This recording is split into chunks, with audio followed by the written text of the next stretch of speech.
कांत कामिनी सुधा स्वामिनी कामनटी सी पुष्प कली हूँ सृष्टि सुंदर सुरभित करने बन नारी मैं आज खिली हूँ कांत कामिनी। आकाश में जब शब्द गूंजा पवन में हलचल हुई, पवन में हलचल हुई, पवन में हलचल हुई। अग्नि में आवेश आया जल की धारा रसमयी, जल की धारा रसमयी, जल की धारा रसमयी। पृथ्वी का आधार मिलते वो कली झट से खिली, वो कली झट से खिली, वो कली झट से खिली। रूप संपन्न पुष्प सी वो सृष्टि को नारी मिली, सृष्टि को नारी मिली, सृष्टि को नारी मिली। नर ने बांधा बंधनों में बंध गया व्यक्तित्व उसका,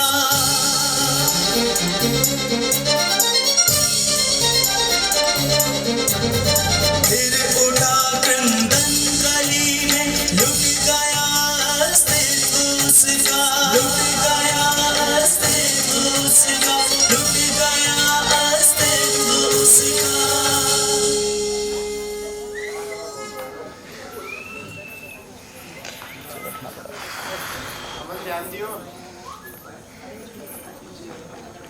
स्लो को दे रिकॉर्डिंग में बीच में बंद हो जाए ना ब्लैक ब्लू को कुछ नवा से डिजाइन ना कंटिन्यू।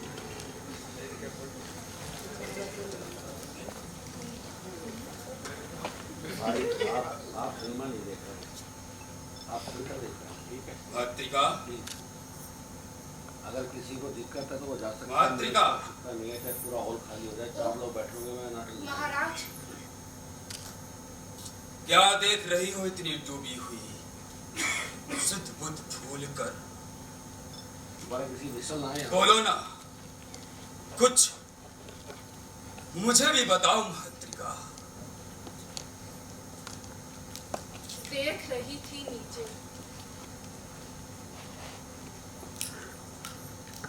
उस मंडप की ओर। कैसा बना है? बहुत कल्पनाशील, रत्न जटित स्तंभ और उन्हें जोड़ते हुए कदली के तोरण, मलिका कलियों की मालाओं के जाल जो तोरणों पर सजाए गए, सिंधुवार पुष्पों की मंदिरियां जो जालों से लटकाई गई, लवंग पल्लवों की बंधनबाजी, मंगल कलश जिन पर स्वस्ति चिन्ह लगे हैं महाराज। उद्घोषणा हुए आज 1 सप्ताह पूरा हुआ ना? हाँ महाराज। कुछ याद ही नहीं आता। अभी यही जानने का प्रयास कर रहा था कि वर्ष कौन सा है, तो कुछ हिसाब ही नहीं बना। संवत की संख्या की जगह महीनों के नाम आ गए, फिर उन नामों के स्थान पर तिथियों का क्रम आ पहुंचा और क्रम की बजाय कुछ। आप बहुत क्लांत हैं, आपको तो विश्राम की आवश्यकता है, निद्रा की, तंद्रा की, विस्मरण। कैसे मिले ये निद्रा, ये विस्मरण, जब तक ये कक्ष है, जब तक ये शरीर है, जब तक ये जीवन है।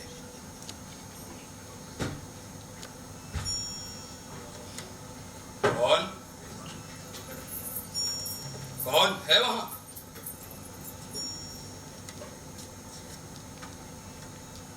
ओ, तो आप लोग हैं गोकाक की स्वामी भक्त त्रिमूर्ति। कहिए, अब क्या आज्ञा है? हम कैसे आपको अपनी निश्चलता का विश्वास दिलाए महाराज। हम जो कुछ भी कह रहे हैं केवल इस राज्य के हित के लिए। इसके अतिरिक्त और कोई भावना नहीं है महाराज। इसमें कौन संदेह कर सकता है? आप अच्छी तरह जानते हैं मल्ल राज्य की परंपरा को कि शासन काल के 5 वर्ष पूरे होते ही उत्तराधिकारी की घोषणा कर दी जाती है। आपके विवाह और सिंहासनारोहण को इतना समय हो चुका है, लेकिन अभी तक कोई संतान नहीं हुई महाराज। और आपके लगातार 1 मास तक शैय्याग्रस्त रहने के कारण प्रजा के मन में ये डर समा गया है। लेकिन वो मामूली सा ज्वर था। अब तो मैं पूरी तरह स्वस्थ हूं, हृष्ट पुष्ट हूं। महाराज, स्वयं को भुलावे में मत डालिए। सच्चाई का साक्षात्कार जितनी जल्दी कर लिया जाए, अपने आप को संभालने में उतनी ही आसानी रहती है। एक बार को मान भी ले कि आप शारीरिक रूप से स्वस्थ दुनिया हैं। में कुछ भी असंभव नहीं होता, लेकिन कठिन तो होता है। और राजवैद्य ने अब हार स्वीकार कर ली है महाराज। और ये कहने में आपको कितना आनंद मिल रहा है। महाराज, जिसकी आंखें नहीं होती, अगर कोई उसे अंधा कह दे तो क्या उसका अपमान हो जाता है? लांछन तो उस पर लगना चाहिए जो लांछन लगाता हो।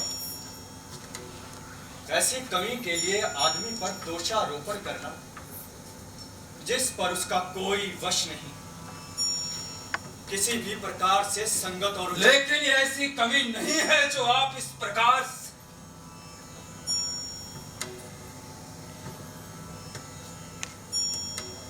ये सबसे कोमल मर्म बिंदु से जुड़ी आत्मसम्मान के साथ जैसे सूक्ष्म और जीवंत तार से। लेकिन आप नहीं समझेंगे। आप लोग पुरुष हैं ना? नहीं, संपूर्ण पुरुष।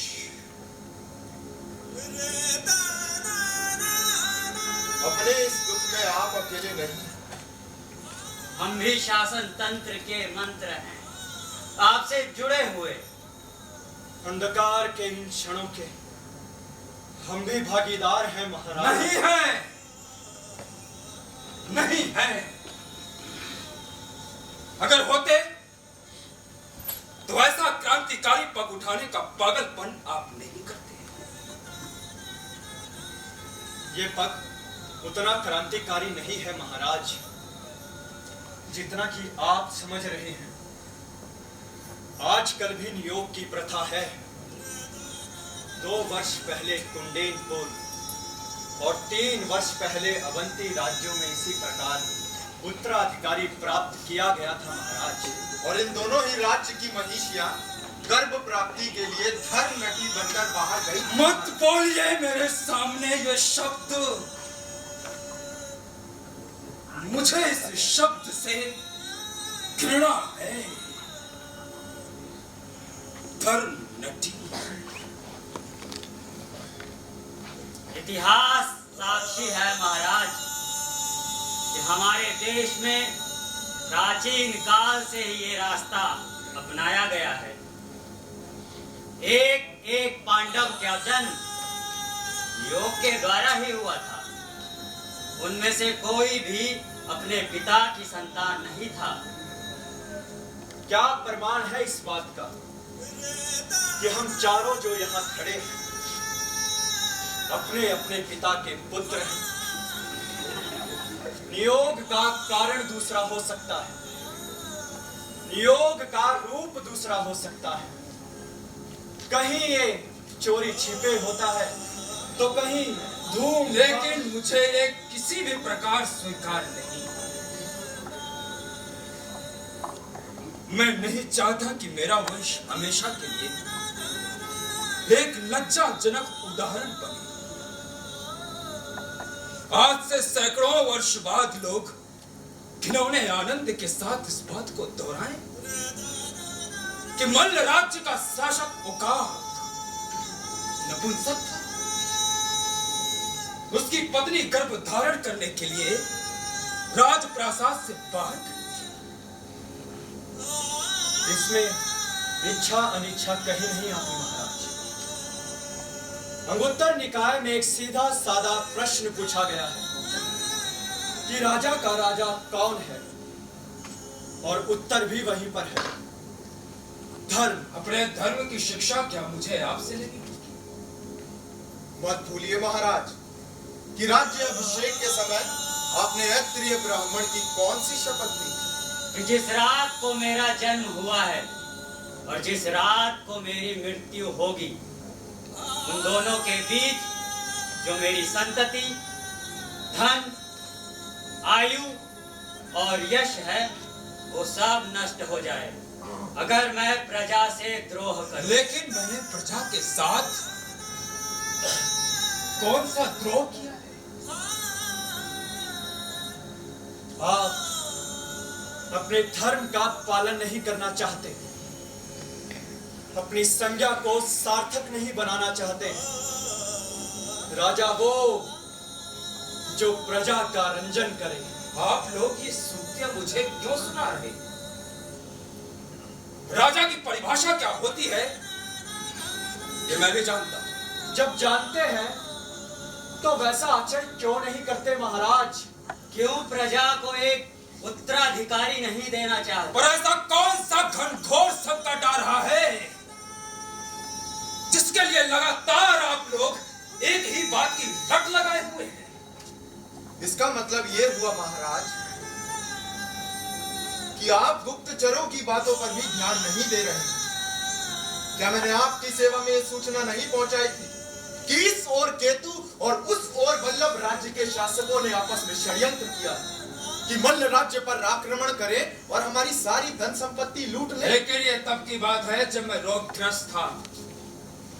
अब तो मैं पूरी तरह स्वस्थ हूं। पर राजधानी के बाहर कितने लोग ये जानते हैं कि अब आप पूरी तरह रोगमुक्त हैं? मल्ल राज्य के कोने कोने में ऐसी चर्चाएं फैली हुई है कि महाराज ओकाक का देहांत हो गया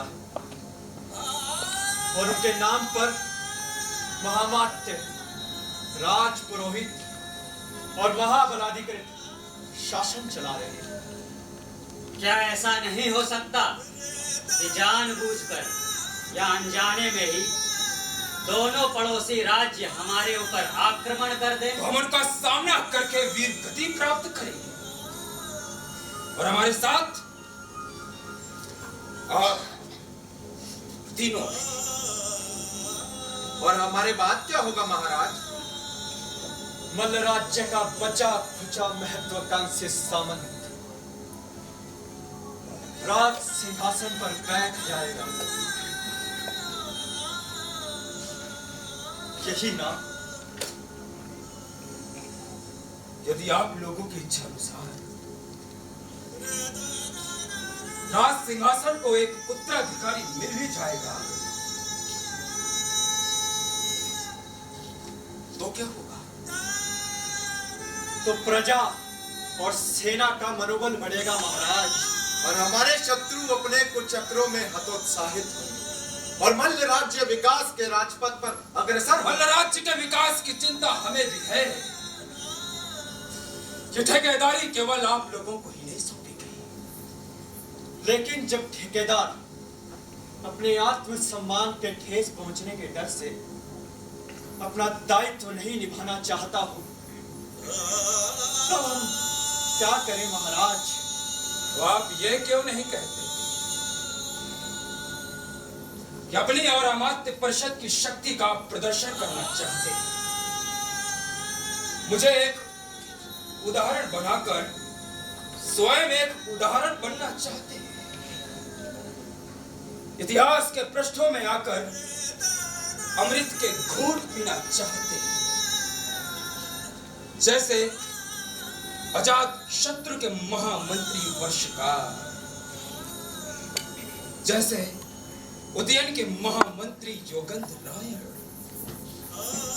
जैसे चंद्रगुप्त के महामंत्री चाणक्य।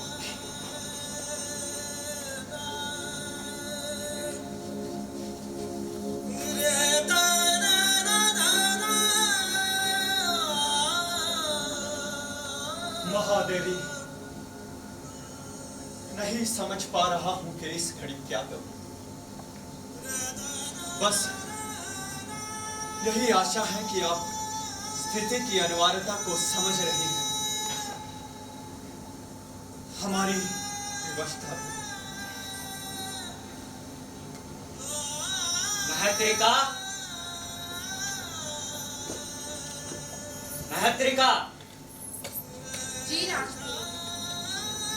जयमाला ले आई।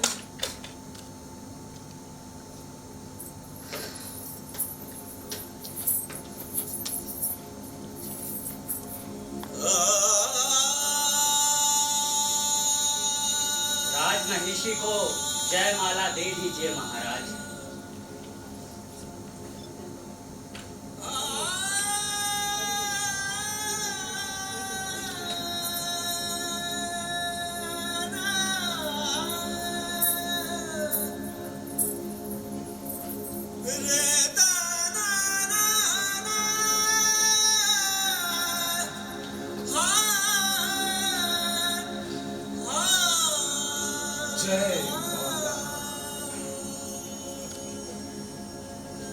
जय माला।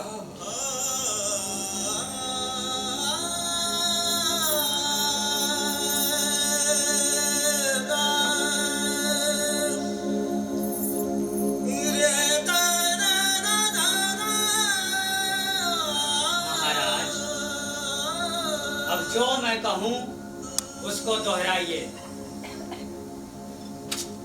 राजमहिषी शीलवती, मैं मल्ल राज्य का शासक और आपका पति ओकार अमात्य परिषद के निर्णय से पूरी तरह सहमत हूं कि आपको गर्भ सिद्धि के लिए 3 अवसर दिए जाएं। ये पहले अवसर की बेला है। कहिए महाराज।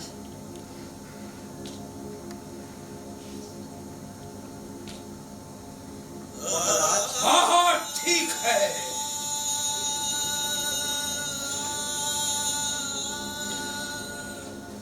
आगे बोलिए।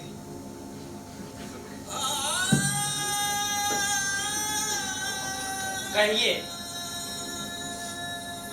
मैं आपको आज की रात के लिए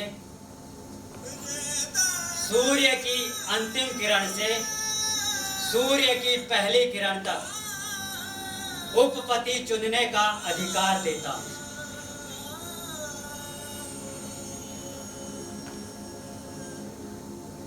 कहिए महाराज।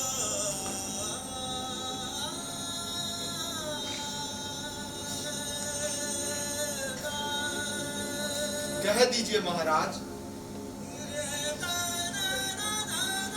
समय हो रहा है महाराज। अधिकार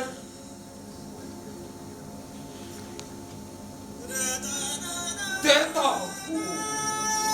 कृपया पूरा वाक्य कह दीजिए। कह तो दिया है, कह तो दिया है।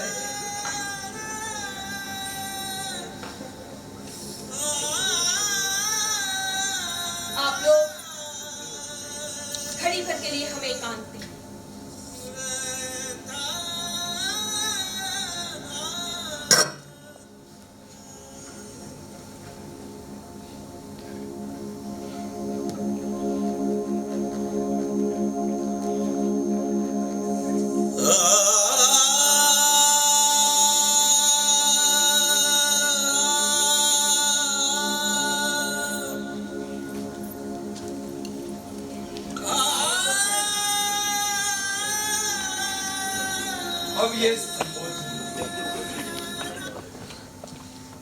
अब ये संबोधन आज के लिए इसका पात्र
क्यों नहीं सुनी होगी।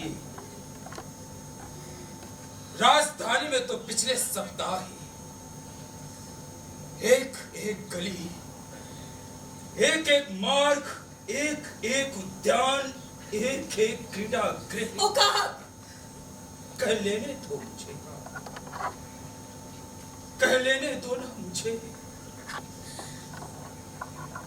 मेरे तो जैसे कानों में भर गई हो बहुत घोषणा।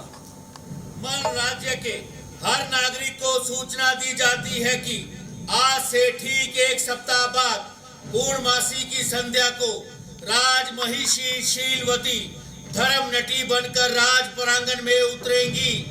राजमहिषी शीलवती अपनी इच्छा अनुसार किसी भी नागरिक को एक रात के लिए उपपति के रूप में चुनेंगी। सूर्य की अंतिम किरण से सूर्य की अंतिम किरण से सूर्य की पहली किरण। तुम्हें मालूम है ये आलेख किसने तैयार किया है? मैं कल ही अमात्य परिषद में प्रस्ताव रखूंगा कि उस व्यक्ति को तुरंत निकाल बाहर किया जाए। उसने एक भयंकर भूल की है। अपनी इच्छा अनुसार किसी भी नागरिक को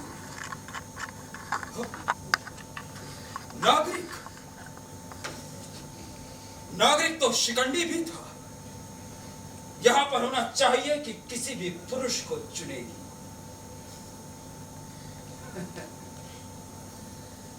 नहीं, पुरुष तो मैं भी। सही होगा संपूर्ण पुरुष को चुनेगी, पुंसत्व वाले पुरुष को चुनेगी।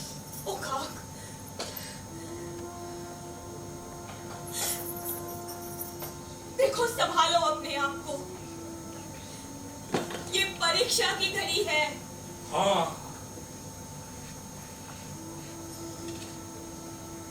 मेरी परीक्षा,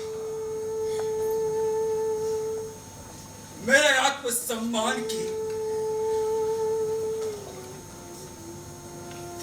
मेरे सहनशक्ति की, मेरे अस्तित्व की। तो तुम उसमें अकेले तो नहीं हो, मैं भी तो तुम्हारे साथ हूँ। हाँ, तभी तो एक सप्ताह से तुम्हारे दर्शन तक नहीं हुए। जिस दिन से यह घोषणा प्रारंभ हुई थी, ठीक उसी दिन से। तो मैं तुम्हारे सामने कैसे आ सकती थी? मुझे अपने आप को तैयार करना था।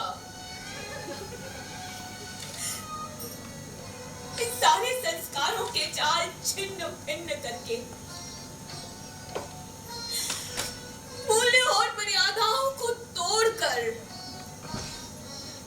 अपना पूरा मनोबल इकट्ठा करके मुझे आज की इस घड़ी तक पहुंचना था। इसके लिए दूरी आवश्यक थी, अनिवार्य थी। तो अब तुम तैयार हो।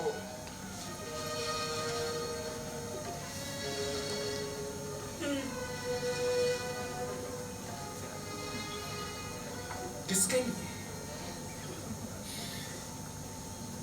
धर्म नहीं, अपने धर्म के पालन के लिए। सोच लिया है? अपने अंकशाही होने का सौभाग्य कैसे पुरुष को दोगे? इस तरह क्यों बोल रहे हो? इस तरह बोल रहे? पर इसमें मेरा तो कोई दोष नहीं। मैंने कहा क्या है? सीधा साधा प्रश्न पूछ रहा हूं कि प्राथमिकता किसे दोगे? स्वास्थ्य को, सौंदर्य को, रंग को, या फिर रूप? ओकाक, तुम जानते हो, मैंने स्वीकार कर लिया था। क्या? तुम्हें तुम्हारी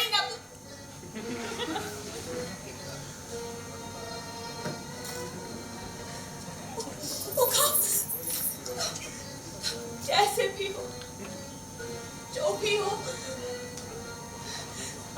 मेरा ये मतलब नहीं था जो तुमने लगा लिया। मैं तो ये कहना चाहती थी कि मैंने जीवन के इस रूप को अपना लिया था, बल्कि अपना लिया है। और कभी नहीं सोचा था ओकाक की ऐसी भी कोई बात हो सकती है। वर्ष पर वर्ष बीतते गए, ऋतुओं पर ऋतुएं, और स्वीकार की लकीर और गहरी होती गई। और फिर इस तरह से मैं उस सारे ढांचे को तोड़ फोड़ कर एक नए सिरे से जाकर क्या?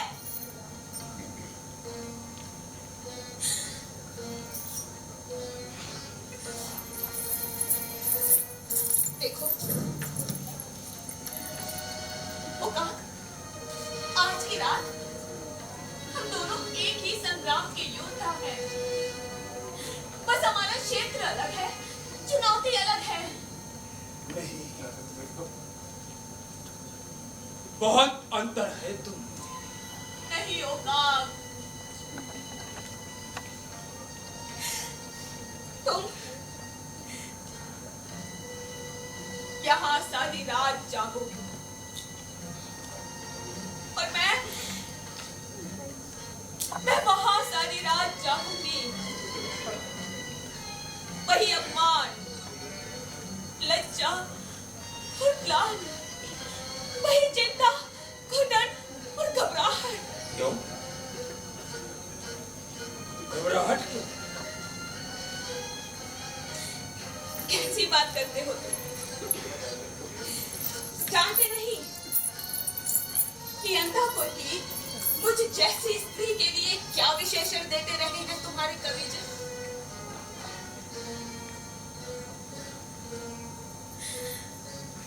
असूर्य स्पर्श, उस सूर्य की किरणों ने भी जिसका स्पर्श न किया हो, आज वही स्त्री हाथों में जयमाला लिए राज प्रांगण में उतरे, सहस्रों दृष्टियों का केंद्र बनी और एक रात के लिए किसी पुरुष के साथ चली जाएगी।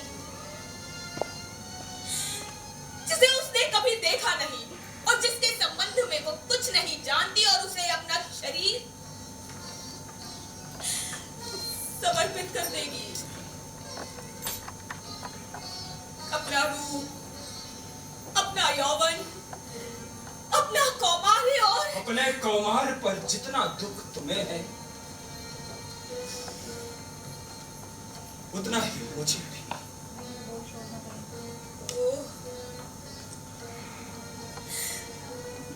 मैं क्या करूं ओकाक?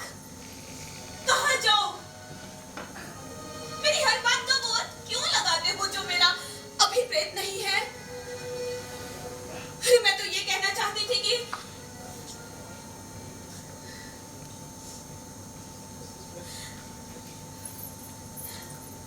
मैंने तुम्हें बताया था ना अपने उस पड़ोसी दंपति के बारे में।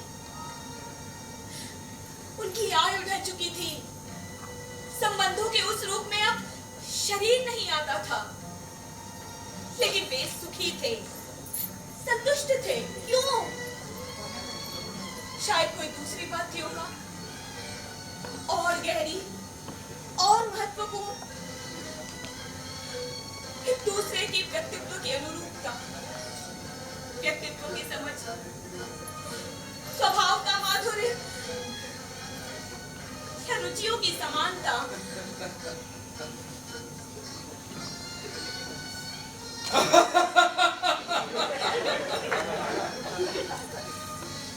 किसे छल रही हो तुम? हाँ? मुझे अपने आप को? तुमसे बात करना भी पाप है। हाँ हाँ पाप है सब कुछ। मुझसे बात करना, मेरे साथ रहना, मेरे साथ सोना, सब कुछ। मैं तुम्हें संभालूं या अपने आप को? ओकाक!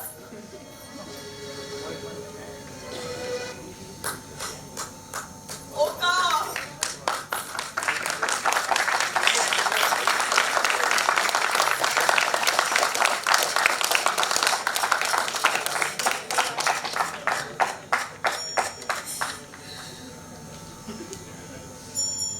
महादेव,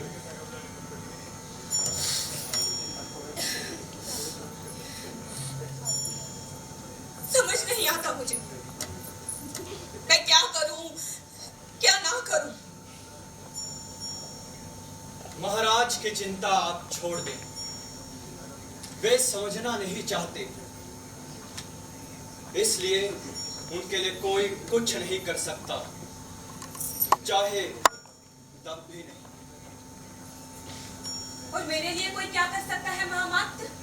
महादेवी, सोचती हूँ, कांप जाती हूँ। एक अनजाना भवन, उस भवन का शयन कक्ष, उस शयन कक्ष की शैया, उस शैया पर बैठी मैं।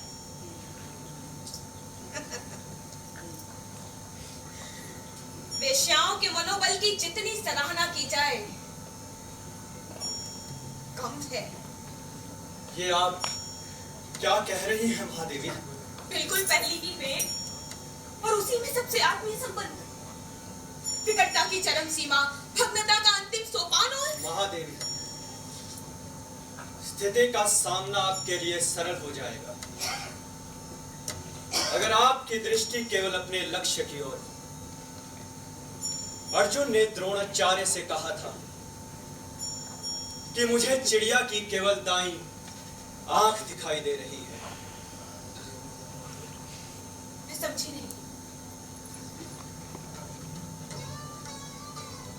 नारीत्व की सार्थकता किसमें? क्या आपको अपना ये अभाव नहीं कर सकता? क्या आपके मन में कभी ये इच्छा नहीं जागती कि आपके कक्ष में एक शिशु किलकारी मारता हुआ दौड़े, दर्पण जैसे स्वच्छ फर्श पर अपनी परछाई देखकर चमत्कृत हो, अपनी तोतली बोली में आपको पुकारे, तो उस नाम को सुनकर आपकी चेतना का एक तार झंकृत हो उठे। वो संबोधन जो कहे तो कह सकते हैं अब तक की सारी मानवीय सभ्यता और संस्कृति का बीज। महाभाग्य। तृष्टा क्षमा। महादेवी, आप भावना के दोनों ही छोरों पर अकेली खड़ी। एक अभाव को तो अब नहीं भरा जा सकता, लेकिन जहां तक दूसरी कमी का प्रश्न है, आपको तो तृष्टा क्षमा संतुष्ट होना चाहिए कि आपके सामने संयोग से एक ऐसा रास्ता खुल गया है कि बिना मर्यादा को भंग किए एक संतान जैसी निधि मिल सकती है। लेकिन फिर भी ये बहुत कठिन है कि अपने मन को पक्का कीजिए। यूं सोचे कि केवल एक रात का प्रश्न है। सूर्यास्त के साथ जा रही है, सूर्योदय के साथ लौट आएगी। एक स्त्री की दृष्टि से आप नहीं देख सकते। बिल्कुल अजनबी पुरुष के साथ मैं स्वीकार करता हूं आपका उद्वेलन, लेकिन यूं सोचें कि केवल एक प्रक्रिया में से निकलने भर की बात है। एक औपचारिकता, एक खानापुरी। उन कुछ क्षणों के लिए अपने आप को बिल्कुल भूल जाए। आंखें मूंद ले, कान बंद कर ले, शरीर को बिल्कुल ढीला छोड़ दे। पांचों इंद्रियों को अचेतन कर भाव तंत्र को निर्जीव बना ले और मन की आंखों से लगातार एक भावी परिणाम की ओर देखें। घुंघराली अलकें, दुधिया दांत, नारित्व की सार्थकता, मातृत्व की तृप्ति।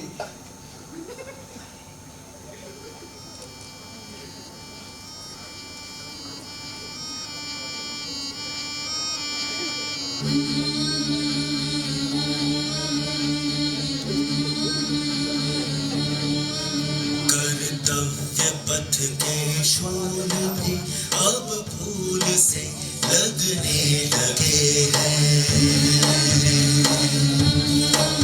कर्तव्य पथ के शूल भी अब फूल से लगने लगे हैं। झिलमिलाती पलकों में सपने नए जमने लगे हैं।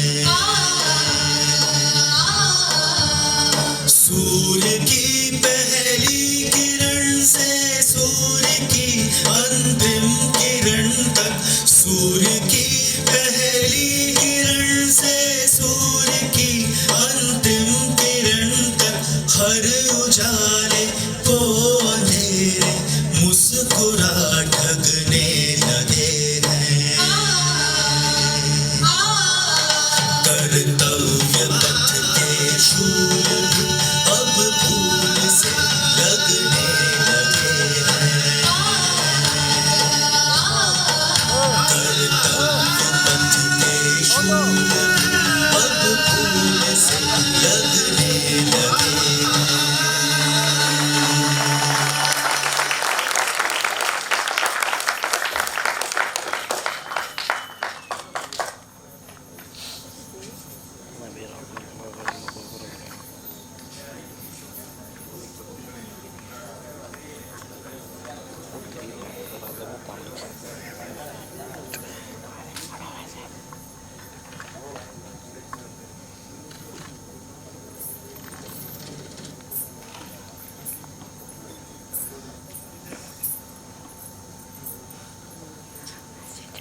महाराज,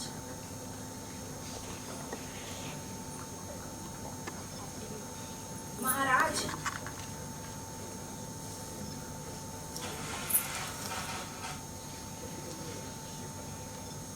आपके सिर में पीड़ा थी।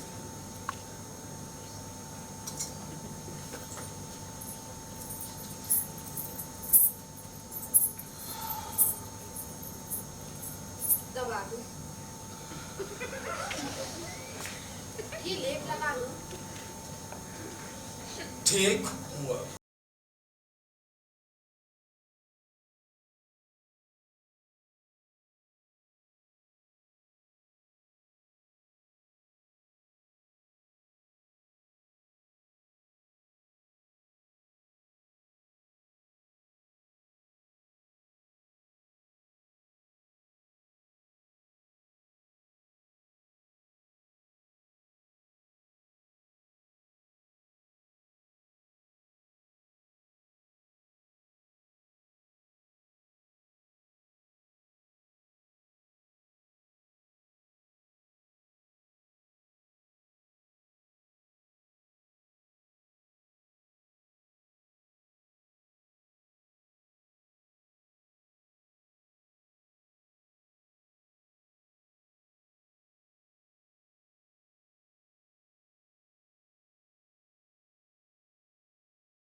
एक ऐसा गहरा मौन है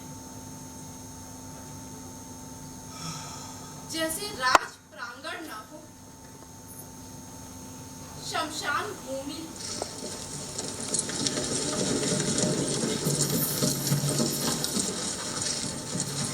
महाराज, राजद्वार पर एक रथ आकर रुका है। उसमें से एक व्यक्ति भी उतरा है, मंडप की ओर आ रहा है। कोई प्रत्याशी होगा। नागरिकों के समूह को चीरकर वो शीघ्रता से आगे बढ़ रहा है। कुछ कोलाहल होने लगा है महाराज। महामात्र इत्यादि भीड़ में उसी ओर देख रहे हैं। महाबलाधिकृत यह जानने के लिए बढ़ने लगे हैं कि आखिर क्या बात है।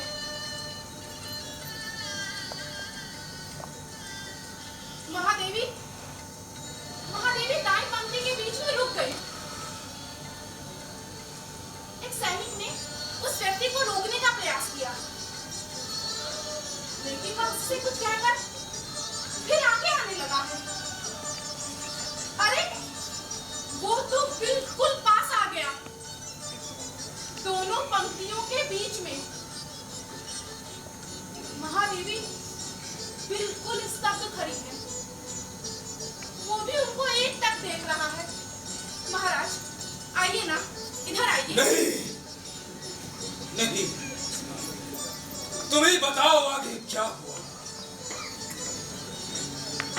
महादेवी, महादेवी, क्या हुआ? बोलो ना, क्या हुआ?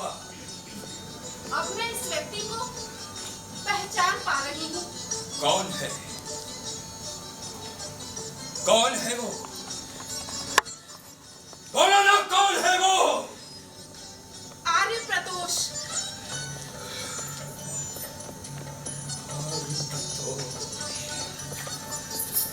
क्या हो रहा है वहाँ? क्या हो रहा है वहाँ? महादेवी, महादेवी ने आर्य प्रतोष के गले में जयमाला डाल दी महाराज। आर्य प्रतोष!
एक मुहूर्त,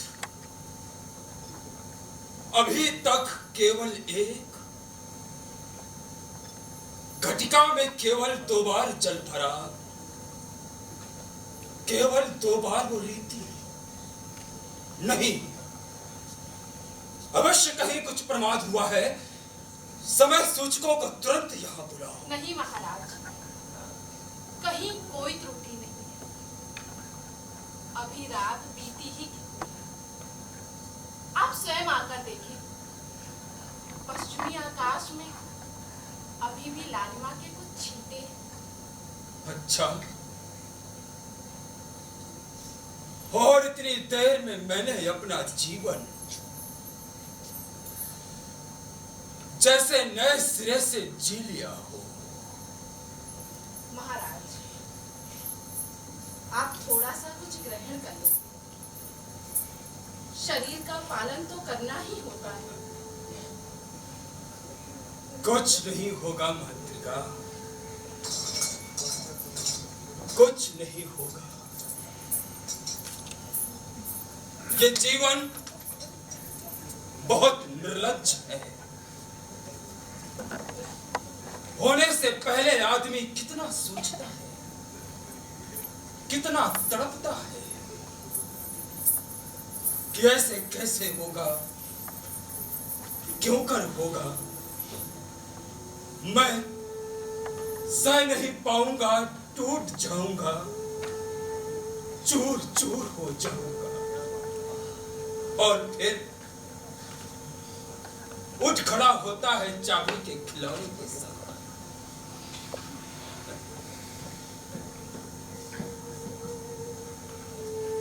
क्या देख रही हो नीचे? खाली मंडप,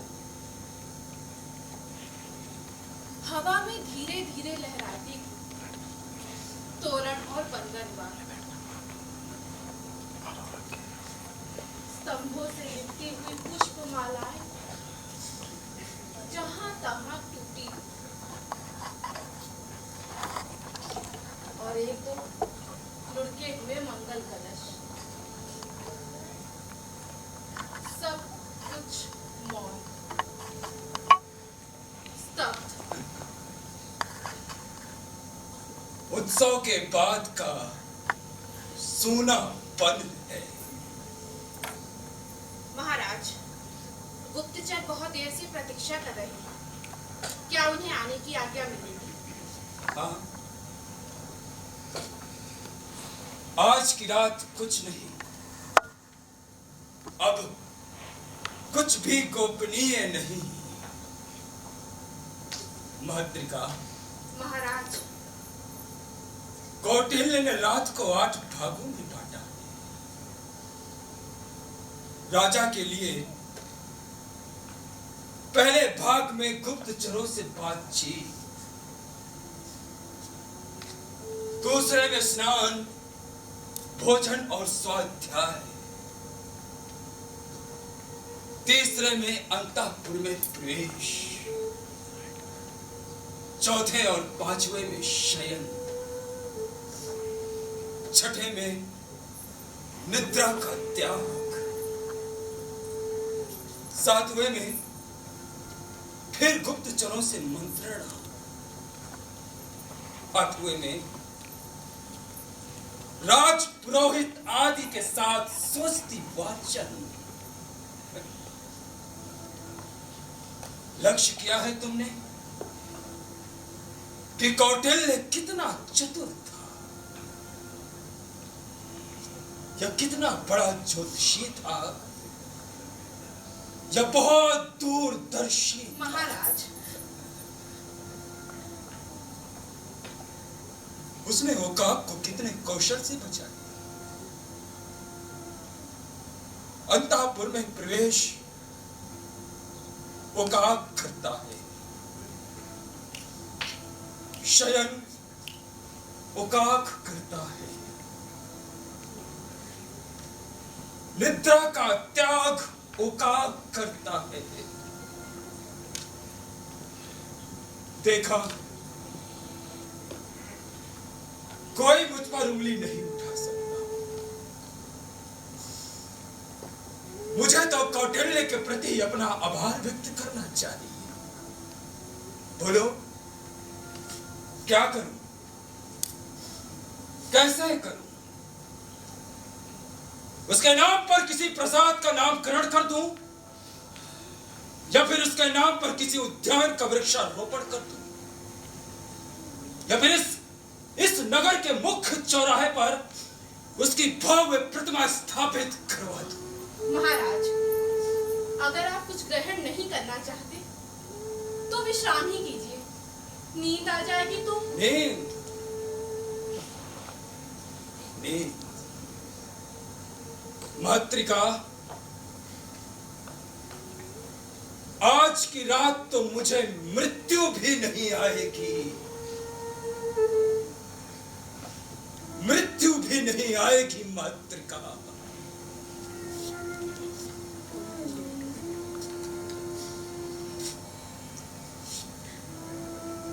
तुम जाओ अपने घर,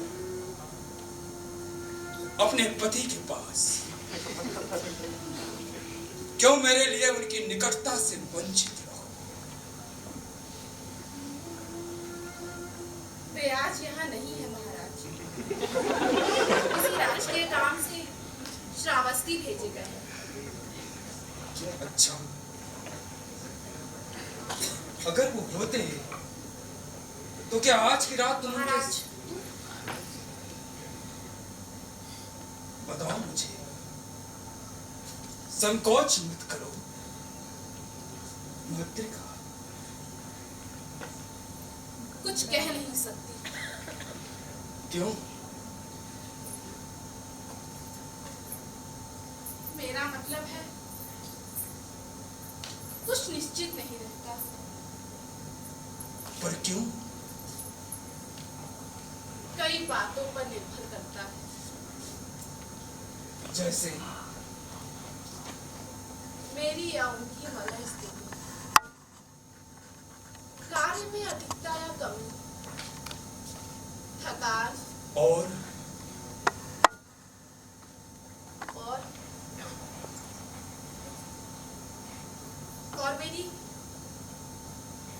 मेरी शारीरिक अवस्था।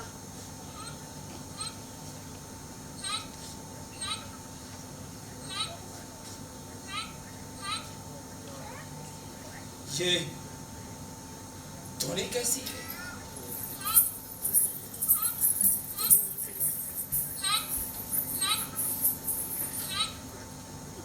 चक्रवात पक्षी है महाराज। महादेवी के हाथ से मृणाल का रस नहीं मिला, उनका स्वर नहीं सुना, इसीलिए व्याकुल। चारों जागेंगे सारी रात। चक्रवाक, मैं, कुमुदनी और ये चंद्रमा।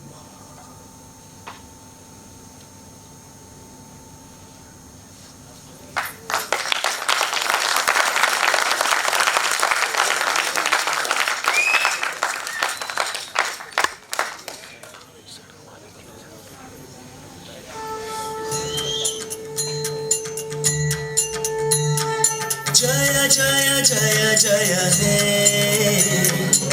जय जय जय जय हे, सबका पालन करने वाले, सबकी पीड़ा हरने वाले, नारद पुरुषोत्तम तुम ही हो, गोद सभी की भरने वाले, तुम्हारी कृपा से अंधकार में, तुम्हारी कृपा से अंधकार में दिव्य प्रकाश जले। जय जय जय जय हे, जय जय जय जय हे, जय जय जय जय हे, जय जय जय जय हे।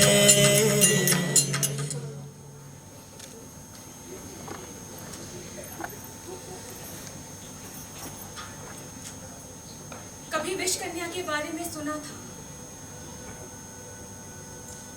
कि कैसे उसे तनिक तनिक विष देकर तैयार किया जाता है।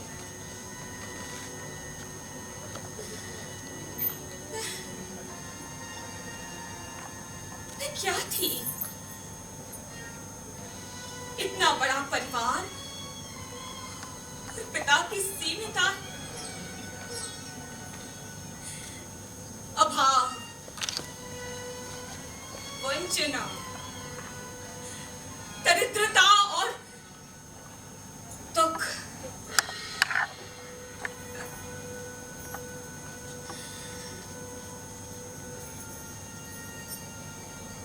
ना पाने की कुड़न, न होने की कड़वाहट, न मुस्कुराने की कचोट और न हंसने की घुटन। दूसरों के प्रति आक्रोश, अपनों के प्रति क्रोध और स्वयं से घृणा मुझे प्रारंभ से ही नियमित रूप से ये सब मिल रहा था। कुछ 1/4 तोला तो कुछ आधा माशा, कुछ 1 रत्ती। अब अगर नए घर में भी मुझे केवल 4 भित्तियां, 1 छत और 2 जून का रूखा सूखा मिलता, तो क्या मेरी प्रकृति का विषैलापन अपना प्रभाव नहीं दिखलाता? तो राजमहल में जाकर ये विष सब उड़ गया, सब उड़ गया धीरे धीरे, वो एक कपूर की तरह। इतना सुख, इतनी सुविधाएं, इतना वैभव और ऐसी सत्ता, मेरे झुलसते मन प्राण पर एक चंदन गंध के समान छाता गया वो सब कुछ। यहाँ इच्छाओं का अंत था, लेकिन साधनों का नहीं। यहाँ अभिलाषाओं की कमी थी, पर संपत्ति की नहीं। क्या विवाह से पहले तुम्हें मालूम था कि तुम्हारे पति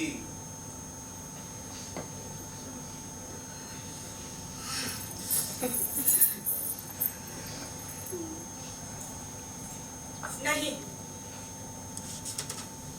और अगर मालूम होता तो क्या निर्णय में परिवर्तन की कोई संभावना थी? छोड़ो ना, जो बीत गया उसे लेकर उलझने से क्या लाभ? कुछ अपने बारे में बतलाओ। मैंने सुना है बड़े संपन्न व्यापारी हो गए हो। हाँ, तुम्हारे विवाह के बाद जब जाना कि कहीं कोई आस्था, कोई विश्वास नहीं, कहीं कोई मूल्य, कोई सिद्धांत नहीं, अगर कुछ है तो केवल मुद्रा, व्यक्तिगत सुख की खोज, तो बस फिर सारे मनोबल के साथ जुट गया उसी के संग्रह।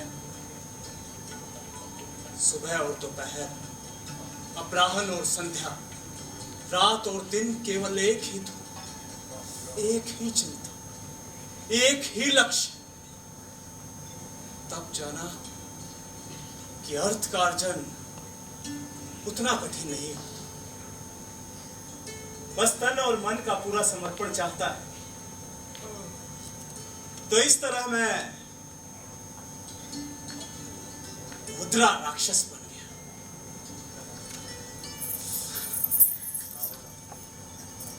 सुखी हो? तुम हो? मैंने तुमसे पूछा है। हाँ, तो दुखी भी नहीं हूं। वैभव बहुत कुछ दे देता है, और जो कुछ नहीं देता वो उतना महत्वपूर्ण नहीं लगता। तो विवाह क्यों नहीं किया? विवाह ये क्या होता है? क्या व्यक्तिगत सुख की खोज में विवाह नहीं आता? तुम ही बताओ, आता है क्या? सुनते तो हैं। साधन बनकर ना, तो उनकी मेरे पास कमी नहीं है। और रही शरीर की आवश्यकताएं, तो उनकी पूर्ति के और भी रास्ते हैं।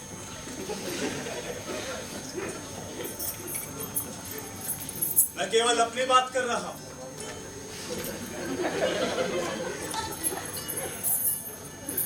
और मेरी क्यों नहीं? वो तुम्हारी अपनी खोज है। पर प्रारंभ तो हो गई है।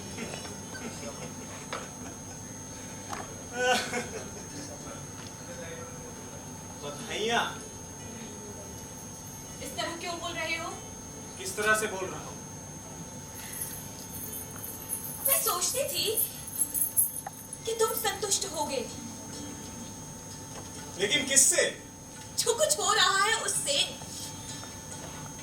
देखो, विवाह के बाद मुझे आज, शायद तुम नहीं जानते, मैं अभी तक कुंवारी हूँ। ओह, तो तुम समझती हो तुम्हारे कुमार्य में मेरी अभी तक रुचि हो? मैं तुम्हारी अपराधिनी हूँ प्रदोष।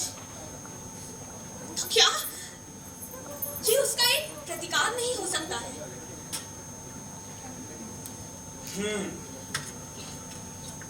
हो सकता है, लेकिन एक उससे भी अच्छा है। तो क्या? तुम यहाँ जैसे आई हो वैसे ही वापस चली जाओ। अर्थात मैं तुम्हारा स्पर्श तक न करूंगा। नहीं, नहीं, तुम मुझे इतना कठोर दंड नहीं दे सकते। मेरे साथ इतना बड़ा अन्याय नहीं कर सकते प्रदोष। तुम नहीं जानते मैंने कितनी यातना सही है। नहीं जानते हो तुम, नहीं जानते।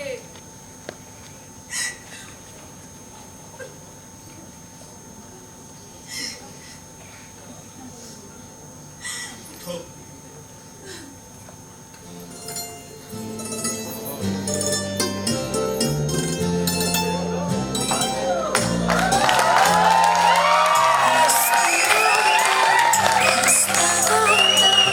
तन बदन झोंके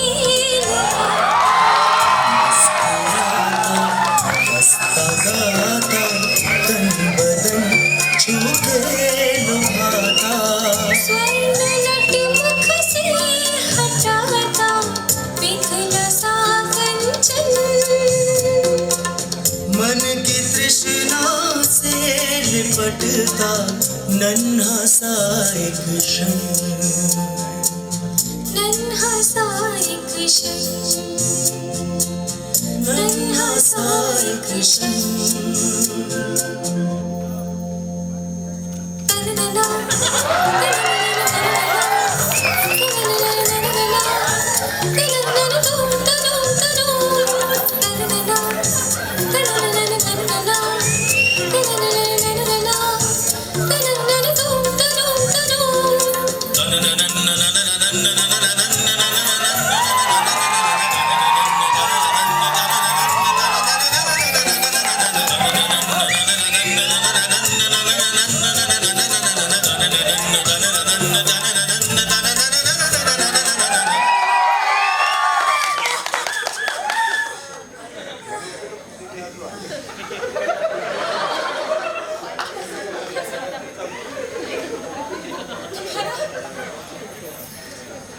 तुम्हारा ये स्पर्श क्या? कितना औष, जैसे कुछ जीवित सा। कैसी बातें कर रही हो?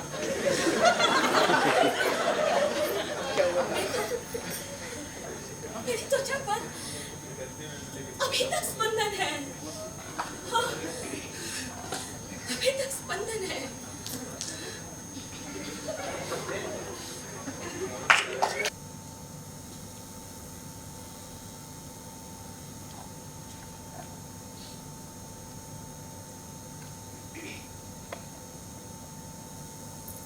महाराज, महाराज,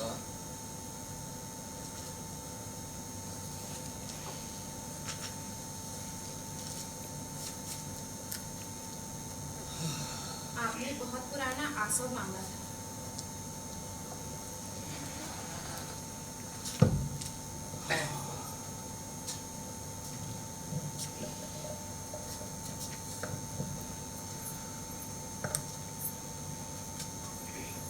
कितना सन्नाटा है बाहर।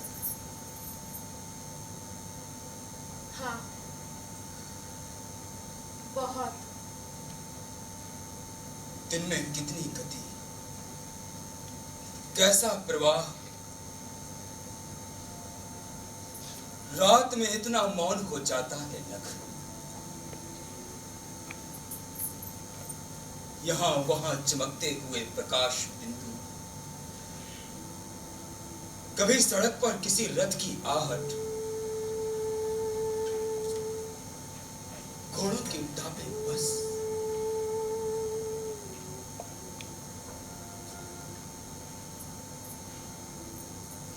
सो जाता है सब कुछ, महत्वाकांक्षाएं और सपने, संघर्ष और अंधी दौड़। बहुत कुछ नहीं भी सोता, नहीं भी सोता।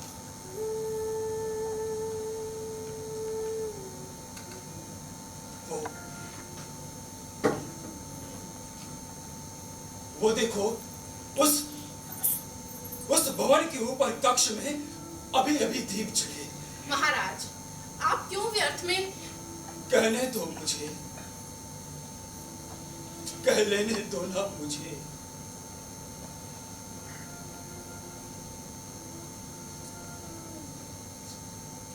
बचपन में माता पिता का देहांत हो गया, तब मैं गुरुकुल में था और अमात्य परिषद मेरे नाम पर शासन चला रही थी। वयस्क होते ही राजधानी बुलाया गया। राज्याभिषेक, विवाह की तैयारी होने लगी। तभी ज्योतिषी ने बतलाया कि मेरे ग्रह बहुत प्रबल हैं और किसी भी राजदूता की कुंडली मुझसे नहीं मिल रही। जिससे मिल रही है वो दरिद्र घर की कन्या है। विवाह निश्चित हो गया, तैयारियां होने लगी। वो दिन पास आने लगा, तब मैं और नहीं छिपा सका। तभी मैंने राजमहल से कहा कि मैं नग्न युवती की कल्पना करता हूं और मुझे कुछ नहीं होता, कुछ नहीं होता। महत्रिका, मुझे कुछ नहीं होता। उन्होंने मेरी परीक्षा की। शायद ये कोई मनोवैज्ञानिक ग्रंथि थी। बचपन में अनाथ हो जाना, किसी से घुल मिल ना पाना, बहुत अकेला महसूस करना, हमेशा का अंतर्मुख, हमेशा का दुर्बल निर्णय, हमेशा का निश्चय था। हर अन्याय, हर अपमान को चुपचाप पी लेना, बहुत चुप, बहुत संवेदनशील, बहुत भीर। आत्मविश्वास की कमी, स्वभाव का ठंडापन, मन की अस्थिरता। बचपन में एक के बाद एक वेदियों के आक्रमण। उन्होंने कहा, मेरे हर रोग का निदान विवाह है। पत्नी से अच्छा उपचार मेरे लिए दूसरा नहीं हो सकता। वो संगनी बनकर तुम्हारा अकेलापन दूर करेगी, मित्र बनकर काम काज में सम्मति देगी, मां की ममता, बहन का स्नेह, प्रेयसी का प्रेम देगी। और जब शैया पर पहुंचोगे वो घड़ी आएगी जब कामना की पूरी ऊष्मा के साथ नारित्व पुरुषत्व का आह्वान करेगा। तब उस मनोवैज्ञानिक क्षण में मैं उसे अपने आप ही बाहों में भर लेता। उसकी कजरारी आंखें, मेरी धड़कन बढ़ने लगती, मेरी सांसें धोखनी की तरह चलने लगती, मेरे माथे पर श्वेत बिंदु छड़छड़ा उठते, मेरे देह की एक एक नस खिंचकर टूटने को हुआ थी कि अब इसके आगे क्या होता है, इसके बाद मैं बार बार अपने शरीर से पूछता कि क्या होता है इसके बाद।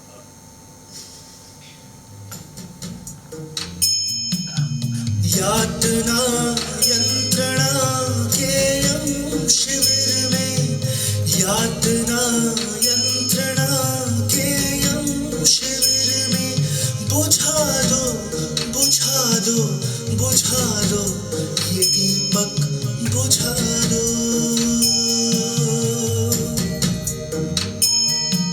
मुझे मेरी सूरत डराने लगी है, मुझे मेरी सूरत डराने लगी है।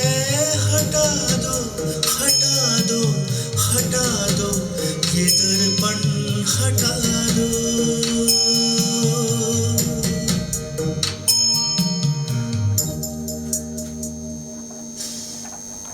और उत्तर के रूप में मेरी आंखों के आगे छा जाता केवल अंधकार, केवल अंधकार।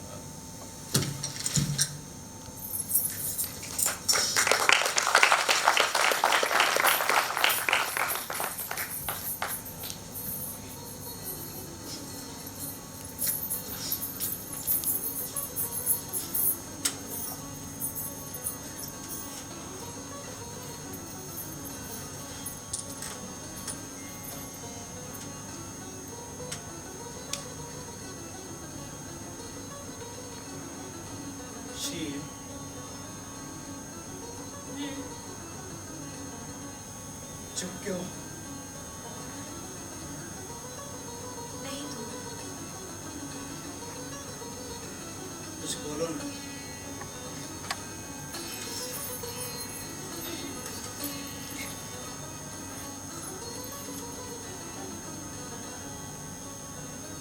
आधी रात बीत गई है।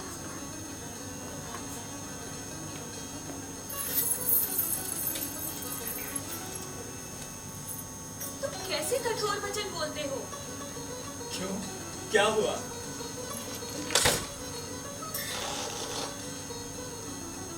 ये कहो कि अभी आधी रात और बची है।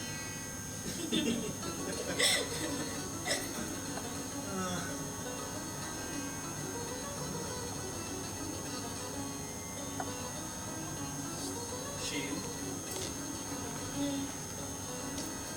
नींद आ रही है? नींद?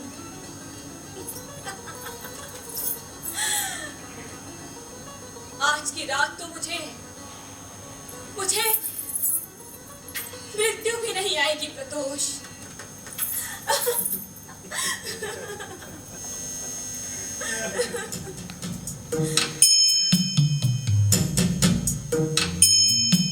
ये उन्मुक्त लहरों के दीपक जले हैं, ये उन्मुक्त लहरों के दीपक जले हैं।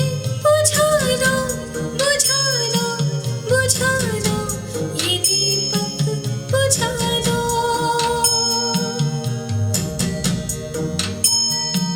अंधेरे से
बीत गई रात। महाराज, महामात्य, राजपुरोहित और महाबलाधिकृत प्रतीक्षा कर रहे हैं।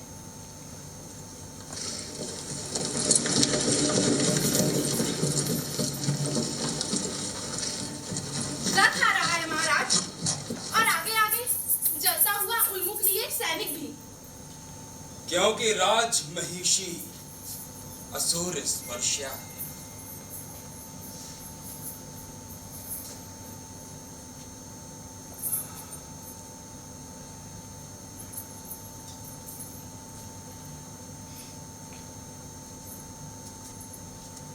तो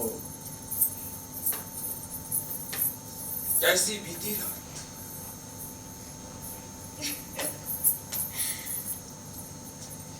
पता ही न चला होगा कि कब भोर हो गई। और तुम्हारी?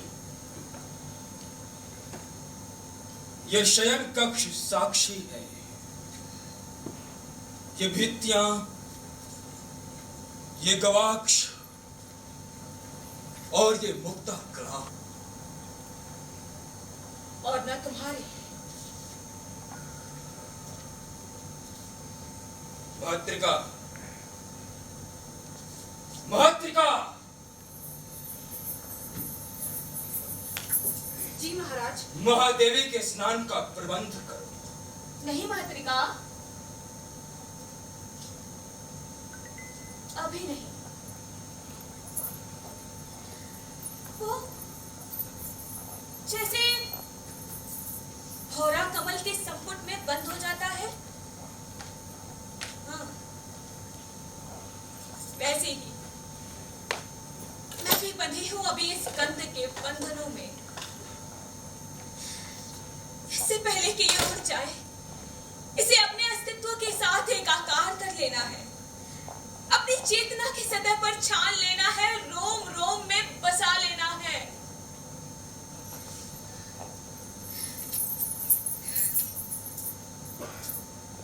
जानते हो का कितना कुछ खुला मिला है इस गंध में। शीलवती, आलिंगन की निकटता, चुंबनों का ताप, दंत चिन्हों के शीतकार और नख विन्यास के सिहरन। बस बस करो शीलवती।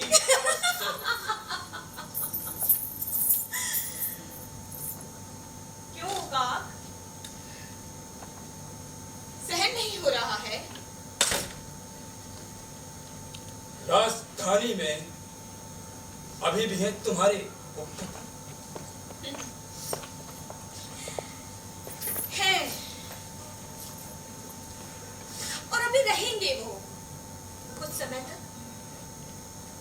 क्या मतलब?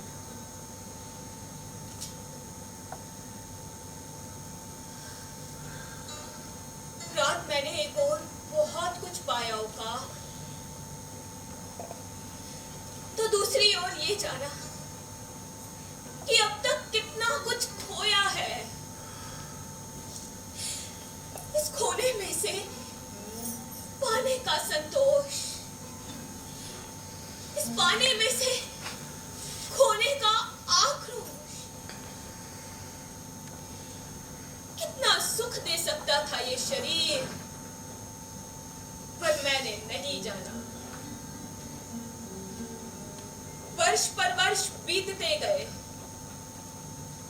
वही प्रातः काल उठना, स्नान, ध्यान, उद्यान की क्यारियां, मेरी दिनचर्या कभी नहीं बदली होगा, क्योंकि रात की आप बीती नहीं बदली। मुझे भलात किसी ने सारी रात नहीं जगाया। मैंने नींद से बोझिल पलके झपकाते हुए किसी से मनुहारें नहीं की। मैंने तकिए से मुंह छुपाए पैरों गुपचुप बातें नहीं की।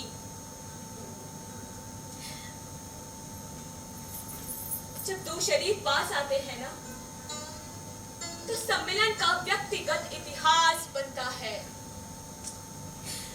निकट आने की पूरी प्रक्रिया, अलग अलग सोपानों पर एक दूसरे की प्रतिक्रिया की जानकारी, देने का आवेग, लेने की व्याकुलता, ये साझेदारी मेरे जीवन में कभी नहीं आई।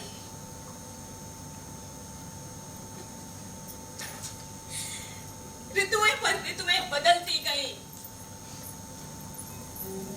ग्रीष्म आया तो देह पर चंदन पोत लिया, वर्षा आई तो श्वेत वस्त्र पहन लिए, शरद आया तो कानों में नील कपल, हेमंत आया तो बालों में काला अगरू, शिशिर आया तो मोटा कुर्बाचक, और बसंत आया तो लाल दुकुल। लेकिन क्या ऋतुओं का ये परिवर्तन केवल इतना ही होता है उकाक? ये कहीं पति पत्नी की रातों को नहीं छूता, या उस व्यक्तिगत इतिहास को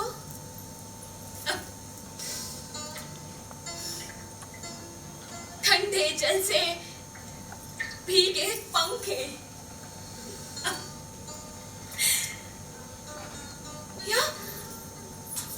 या मेघों का घनघोर गर्जन,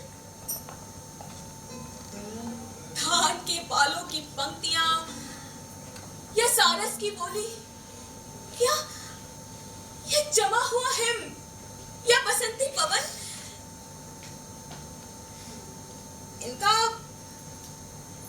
कुछ प्रभाव नहीं पड़ता शयन कक्ष के ऊपर, नींद की अवधि पर, या शैया की जगह पर, या लेटने के ढंग पर। उकाक, या बोलो ना, या मैं नहीं जानता। मैं नहीं जानता। तुम चाहो तब भी नहीं जान सकते, लेकिन तुम्हारे साथ मैं भी इस जानकारी से वंचित रहूं, क्यों? किस लिए? वैवाहिक बंधन की कुछ मर्यादा भी होती है। तो निभाई है मैंने, और पूरे 5 वर्ष तक मर्यादा निभाने में मुझे उतना संतोष नहीं मिला उकाक, जितनी तृप्ति मुझे एक रात में मिली है। बोलो ना, मैं किसे मानूं, या किसको दूं महत्व?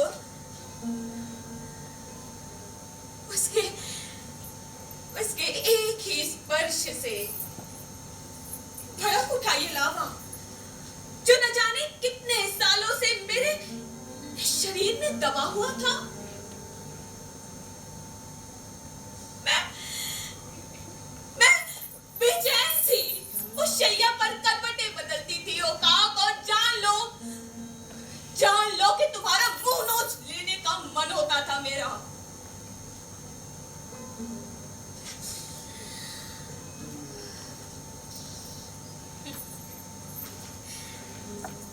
बहुत अनुभवी है प्रतोष,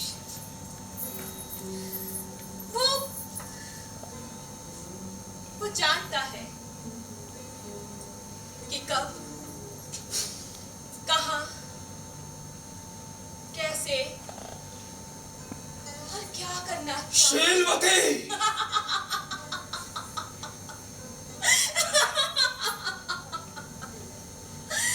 मैं क्या करूं ओकाक, क्या करूं मैं? एक भरी गगरी की तरह मैं छलकी जा रही हूं। इतना सुख, इतनी सिहरन, इतना रोमांच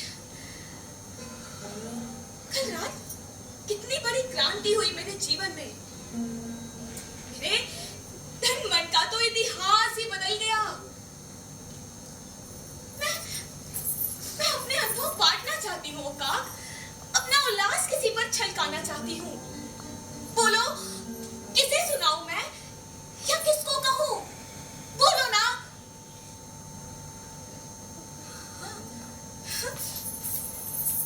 महात्रिका, महात्रिका, अपने विराज की सहचरी तनिक इधर तो आ। प्रेम रस बगी कविता बन गई हो काक, कविता बन गई। महाराज, महामात्य, राजपुरोहित और महाबलाधिकृत पधारे।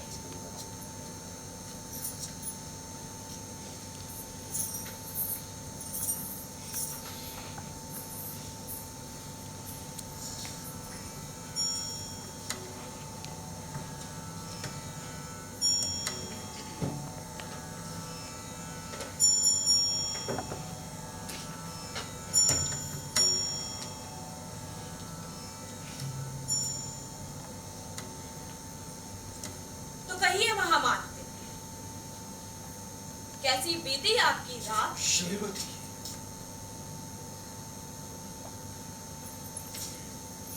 बताइए बताइए,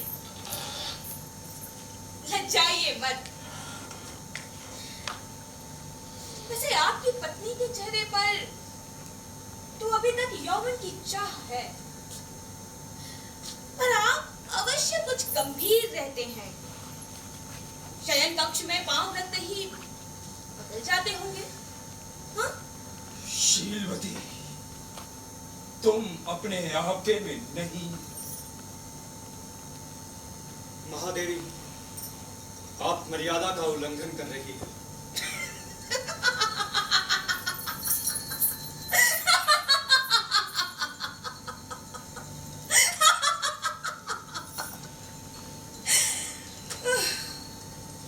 कितना सीमित है आप लोगों का ये शब्द भंडार। बार बार घिसे हुए वही सिक्के। राजपुरोहित विधुर हैं, तो इनसे कुछ पूछना व्यर्थ है। वैसे हाल में एक चंचल मैना मेरे कान में कह गई थी कि अपनी दासी से इनके कुछ धार्मिक संबंध हैं। महादेवी, आप मुझ पर लांछन लगा रही हैं। ये धर्म के विरुद्ध है। बहुत लज्जा की बात है, आपको शोभा नहीं देती। तो यौवन को क्या शोभा देता है? आप भी तो भी युवा हैं, शक्तिशाली सेनानी हैं। कैसा रहा रात का संग्राम?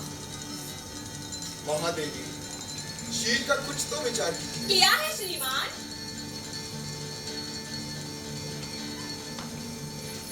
और पूरे 5 वर्ष किया है। ये संसार दुखों का सागर है।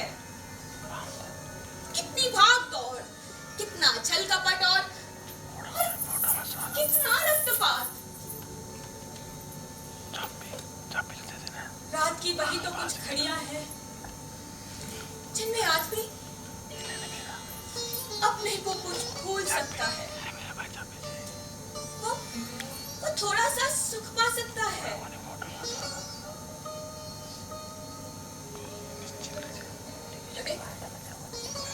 मैंने ऐसी कौन सी अनहोनी बात कह दी जो आप लोगों के चेहरे उतर गए? लेकिन संसार में आचरण के लिए कुछ नियम होते हैं। 2 व्यक्तियों के बीच मर्यादा की एक सीमा होती है, जिसका उल्लंघन किसी भी दृष्टि से। महामात्य, इन खोखले शब्दों का जादू टूट चुका है अब। मर्यादा, धर्म, शील, वैवाहिक बंधन सब मिथ्या, सब आडंबर, सब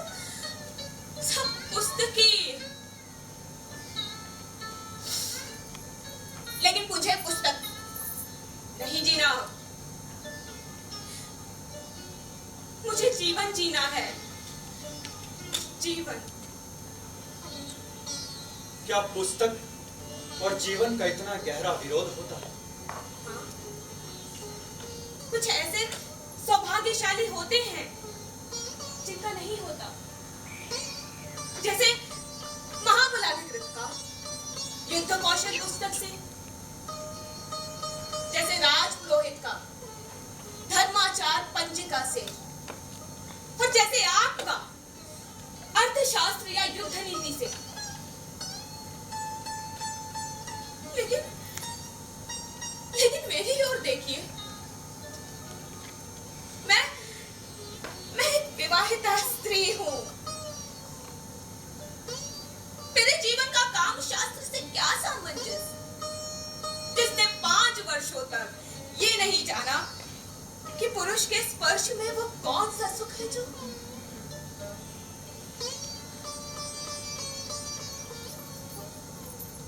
क्या ने परामर्श दिया था आपने मुझे कल, वो चिड़िया की आंख के उदाहरण के साथ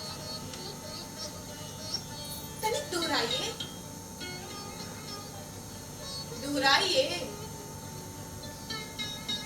राज महर्षि की आज्ञा है महामात से कि आप उसे दोहराएं। मैंने कहा था कि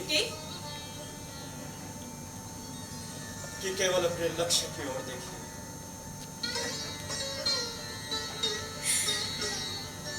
तो जब आप अपनी पत्नी के साथ सोते हैं तो क्या सोचते हैं उन क्षणों में? अमात्य परिषद का चुनाव या सीमाओं की सुरक्षा या राजकोष की कमी? और आपकी पत्नी क्या सोचती है? अबोध मुद्रा और दूधिया दाम।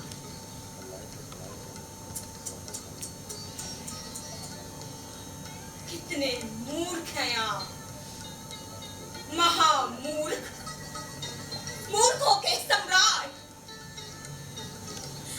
अरे कौन सी स्त्री है तुम्हारे संसार की जो उन क्षणों में होने वाले संतान का ध्यान कर पाती हो? नारीत्व की सार्थकता मातृत्व में नहीं है महामाता, है केवल पुरुष के संयोग के सुख में। मातृत्व केवल एक गौर उत्पादन है, जैसे दही से निकलता तो मक्खन है, लेकिन तलछट में वो थोड़ी सी छाछ भी बच जाती है। और हम सब, हाँ, हम सब वो छाछ है, छाछ। मक्खन कुछ और था जो जन्मदाताओं के जीवन में बड़ा रस घोल गया।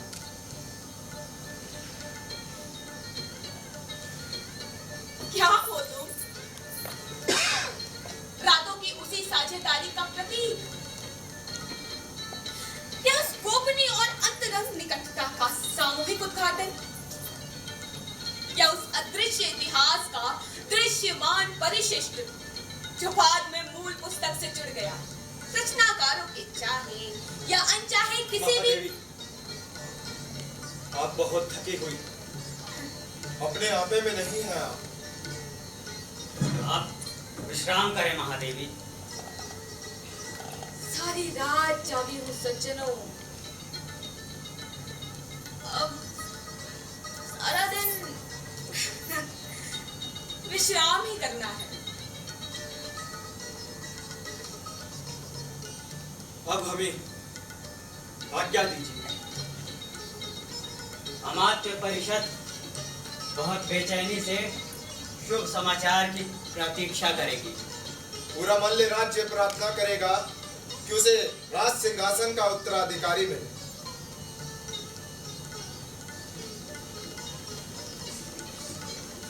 ठहरिए महामात्य राजपुरोहित महाबलाधिकृत,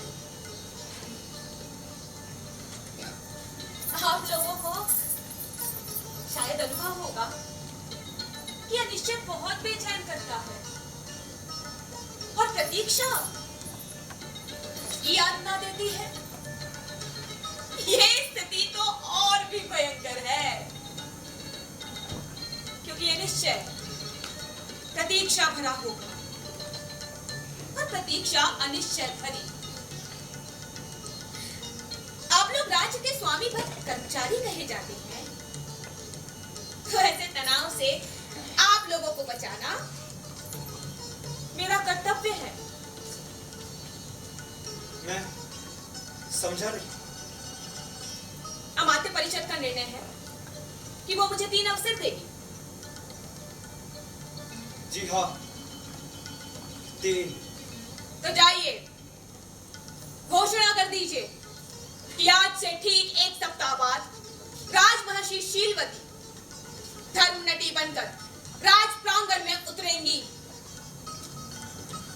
महादेवी, लेकिन कुछ दिनों तक प्रतीक्षा तो करें। अगर रात का कोई परिणाम हो तो मैं आपको विश्वास दिलाती हूँ कि रात का कोई परिणाम नहीं होगा। मुझे मेरे उपपति ने एक निरोधक औषधि दे दी और अगली बार भी दे देगा। ओ, राजमहिषी धर्म नटी बनकर गई थी, काम नटी बनकर आई है। लेकिन ये तो आप लोगों की सरासर चाल है। वैधानिक जाल से निकलने की वैधानिक चाल।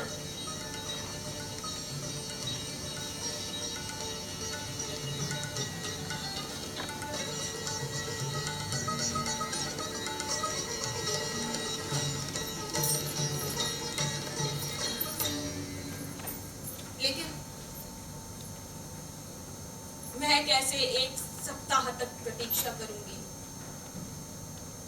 7 दिन और 7 रातें, 7 बार ये सूर्य उगेगा और डूबेगा, 7 बार चंद्रमा निकलेगा और छिपेगा, 7 बार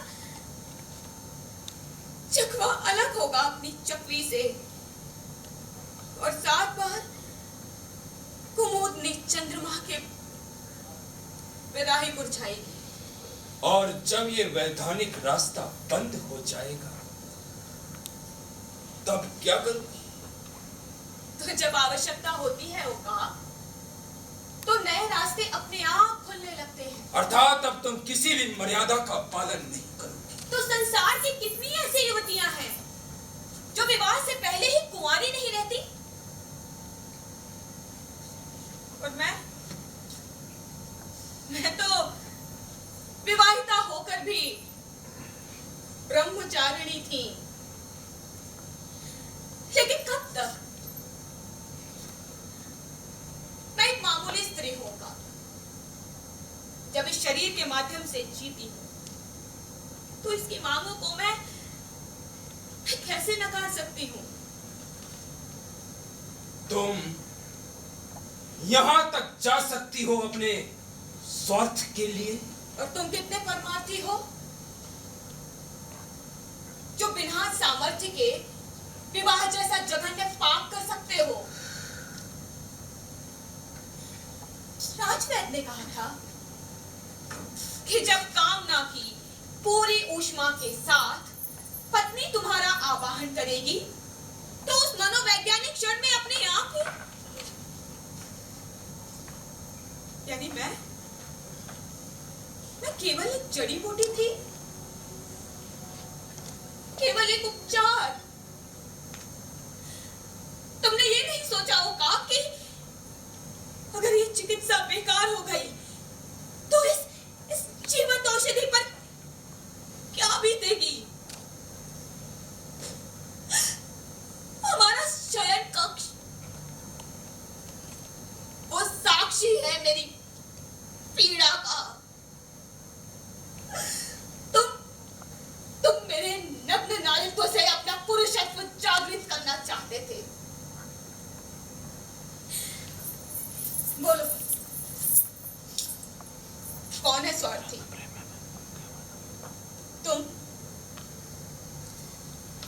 कि मैं तो अब तक तुम मुझसे मन ही मन घृणा करती रही हो।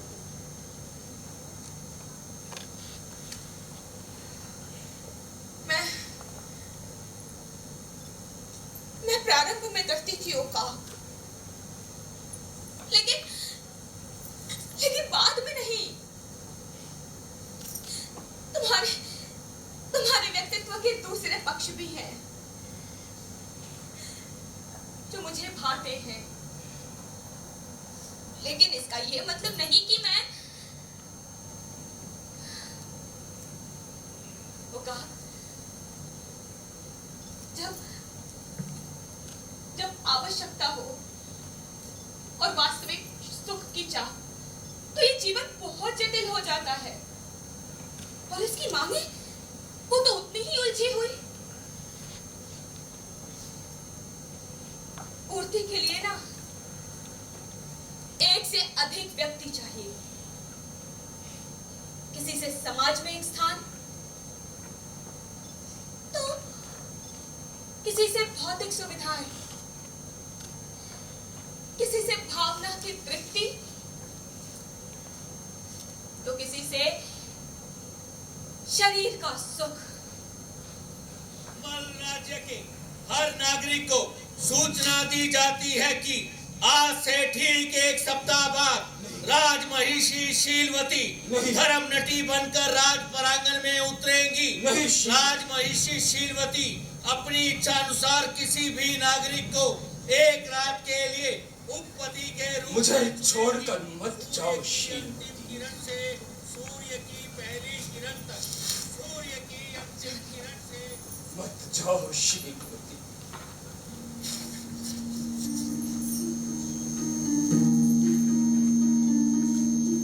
नारीत्व के अस्तित्व में मातृत्व का एक वलवला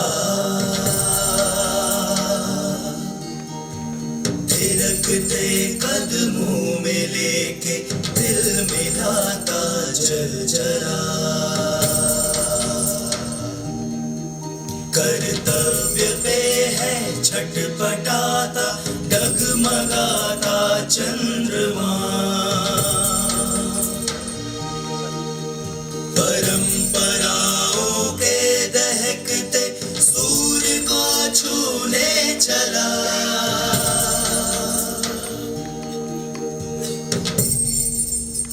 तोड़ सब बंधन बन नन्हा सा एक क्षण।